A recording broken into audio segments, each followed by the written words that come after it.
Ninguém tem, como disseram aqui, o que nós temos, subsolo. Aqui na foz do Rio Madeira, nós temos uma área riquíssima para potássio, e vale a pena aqui. Quando era deputado, não poderia falar, porque as informações que eu obtive eram confidenciais. Como presidente, como agora eu sou dono desse carimbo, posso falar.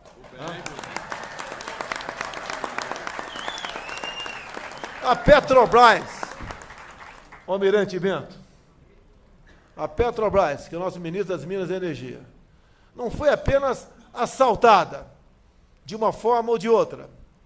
O direito, a exclusividade para explorar potássio na foz do Rio Madeira, foi vendida à empresa canadense em 2008. Vocês sabem quem era o presidente dessa época. E esse documento confidencial está comigo. Depois outras coisas aconteceram, conseguimos lá na frente recuperar isso daí. Mas o Brasil foi vendido até dessa forma. A exclusividade de explorar subsolo nosso para empresas estrangeiras em documentos secretos. A nossa Amazônia é exuberante. Temos tudo aqui. Além do subsolo, como disseram, a biodiversidade. Tenho mostrado, falado para o mundo, que qualquer país que porventura queira, em parceria, explorar a nossa biodiversidade, estamos prontos para conversar com esses países. Tenho dito que é a mesma coisa na exploração mineral. Nós não podemos viver apenas de commodities. Eu falo em parcerias porque quero agregar valor àquilo que nós temos. E a Zona Franca de Manaus é importante nessa, se Deus quiser, futura parceria para o bem-estar do nosso querido Brasil. Meus amigos de Manaus e dessa região maravilhosa aqui, Amazônia Legal, o nosso governo só pode fazer algo porque eu dei, que não só escolhi, como dei liberdade para os ministros poderem bem trabalhar de acordo com o entendimento, visando o bem comum na sua respectiva pasta. Orientei também o nosso ministro, Almirante Bento, de modo que promova uma legislação, passando pelo parlamento, obviamente, onde nós queremos legalizar, sim, o garimpo no Brasil.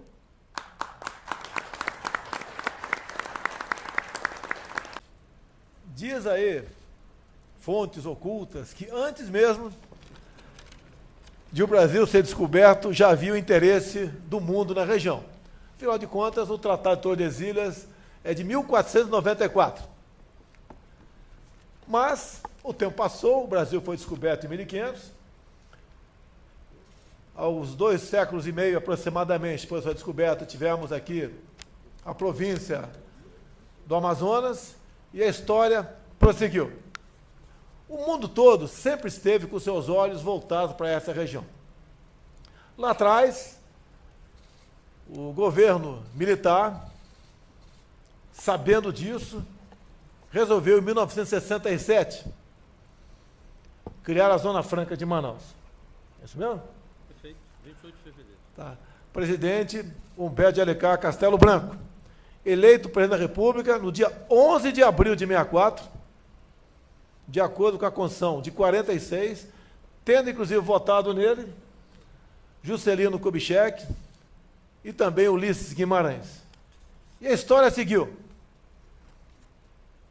O tempo avançou. No final do governo Figueiredo, ou melhor, no final ainda do governo Sarney, começou no governo Figueiredo, resolveu-se aqui criar aqui os pelotões de fronteira, e nosso estado do Amazonas em especial. A ideia é vivificar a nossa fronteira para que essa região aqui fosse consolidada como sendo nossa, uma das mais ricas do mundo.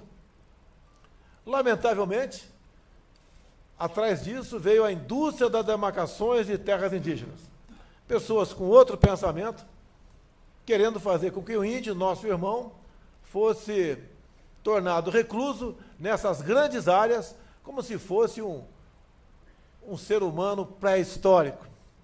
Por muito tempo vivemos e convivemos com isso, o abandono do índio e cada vez mais a indústria da demarcação de terra indígena se fazendo presente. Sofri muito com isso, afinal de contas, a reserva Yanomami vem lá dos idos 1992, pegando aí, em grande parte, estados de Roraima e Amazonas. Depois veio Raposa Serra do Sol, áreas riquíssimas. E os nossos irmãos índios começaram a acordar para isso. Cada vez que um presidente da República viajava para fora do Brasil, voltava para cá, no seu colete, determinação de fora do Brasil, para que novas áreas fossem demarcadas, novos parques fossem demarcados ou ampliados, bem como unidades de conservação. Graças a Deus, essa mentalidade foi mudando ao longo do tempo. Nós queremos integrar o índio à sociedade e queremos fazer o casamento do meio ambiente com o progresso. E conseguimos, então, montar um gabinete em Brasília voltado para o viés técnico. E hoje os nossos ministros conversam entre si. E só por causa desse entendimento, nós podemos sim, mais que sonhar, temos a certeza que a nossa BR-319 será asfaltada, mesmo...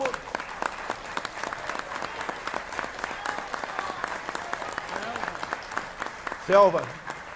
Mesmo nós tendo pego um Brasil destruído economicamente. Um orçamento mais que minguado, já devendo. E nós estamos trabalhando no sentido de atender a todos. Não interessa a região que esteja necessitando, seja o Nordeste, o Norte, Centro-Oeste, Sudeste ou Sul. Trabalhamos para o Brasil. Essa é a determinação e orientação que eu dei aos nossos ministros, que em grande parte são pessoas que abriram mão de muita coisa para trabalhar junto ao governo. E tratando a coisa pública, com o devido respeito que ela merece, essas obras aparecerão com toda certeza. Quero elogiar também aqui, além de Castelo Branco, a Zona Franca de Manaus, o presidente Ernesto Geisel, que em 76 inaugurou o aeroporto Eduardo Gomes e também inaugurou a BR-319. Quero cumprimentar aqui, eu não a conheço pessoalmente, a senhora secretária de Turismo, está aí? Alene, está ali, ó. Rosilene Medeiros. Cumprimentar a senhora, parabéns, juntamente com o Gilson, nosso presidente da Embratur, praticamente ultimaram um contato com uma empresa espanhola, de modo que tenhamos uma linha partindo de Madrid, Manaus, até Lima e o sentido inverso também. E dizer a todo mundo aqui,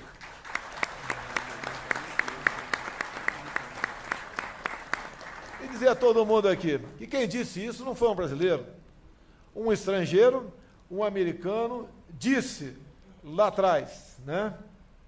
Agora posso morrer feliz, porque eu conheci o Rio Amazonas e essa região exuberante que é o nosso estado do Amazonas. Então, essa região tem tudo para ser, prezado Paulo Guedes, um marco econômico de nosso Brasil.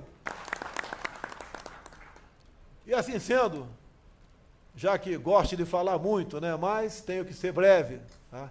Dizer do amor que todos nós temos por essa região, da confiança que temos em deputados e senadores que estão ao nosso lado lá em Brasília, na cooperação para buscarmos atingir a esse bem comum, que é o desenvolvimento dessa região maravilhosa.